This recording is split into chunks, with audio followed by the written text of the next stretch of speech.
Here are the criteria you need to meet before applying for a Russian study visa in 2026. Number one is you need to be 28 years old and below, because it's almost impossible for you to get admission if you're over 28 years old. Most universities in Russia right now only accept from 27.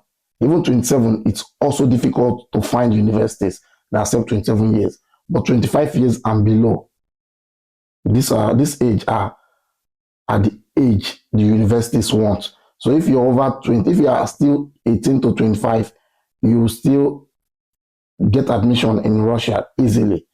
But once you're maybe 27 and above, it's going to be tricky. But right now in 2026, if you are 28 years old, you still stand a chance to study in Russia. Number two, you need to have an international passport, of course. If you want to come to Russia for the preparatory program, all you need to have is your international passport. Most universities ask you for your educational documents because they know after your preparatory program, you could apply for maybe master's or BSc program afterwards. That's why the schools ask you to translate your educational document. But if you're coming for just the language preparatory program, all you need is your international passport. That's all.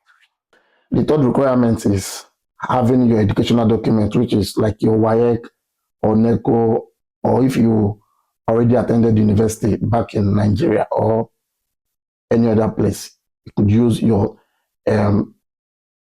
university transcript to apply for a study visa.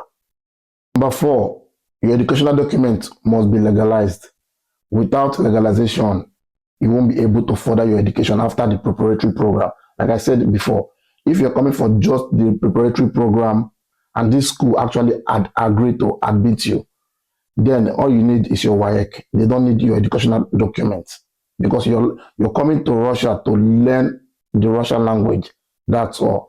So after the preparatory program, you have to go back to your country without furthering, trying to further your education because you don't have educational documents. But if you wish to study, which of course, that's what everybody wants. If you want to further your education after the language program, then you need to provide a legalized certificate, WAEC, NECO, or your university transcript. And besides, many universities in Russia are beginning to ask for legalization before they even admit you. So if you don't have the funds to study in Russia in 2026, I will advise you need to go legalize your documents so that when you want to apply for the student visa in the future, if you fall within the age the university accepts, you could just apply without, because your document have already been legalized in the past. You do legalization just once. And if you also choose not to come to Russia after you've legalized your WAEC or NECO, or maybe any other document, maybe you change your mind, you want to go to any other country, you can still legalize the same document at other embassies. Because your document has been legalized at the Russian embassy does not mean you can't legalize them in maybe Romanian or Hungarian embassy or any other embassies. Number five is money, of course, money.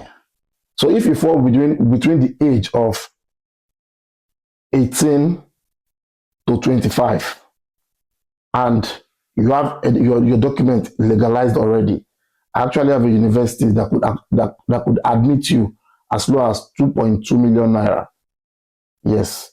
But if you don't have your document legalized, then, but if you're between the age of 18 to like 25, 26, you could find universities maybe 2.5 million naira, give or take. 2.5 million naira. And some universities could actually ask you to pay twice. Why some will tell you need to pay the whole 100% before they give you invitation. So money, very important. Очень важно. And the one final requirement is not actually a requirement, but you know about proof of fund. Many embassies ask you to get ridiculous amount for proof of fund before you could be able to apply at their embassy. Some of you guys even do fake proof of funds. But the good thing is at the Russian embassy, you don't provide proof of fund. They don't ask you. It's not a requirement. It's not a requirement.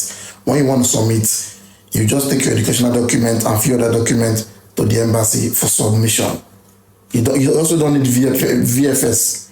You go to the embassy, you pay your visa fee 241,000 naira for visa fee, and the legalization cost 97,000. The list of the documents you need to take with you to the Russian embassy are going to be listed on the caption of this video. So that's it for now. Peace.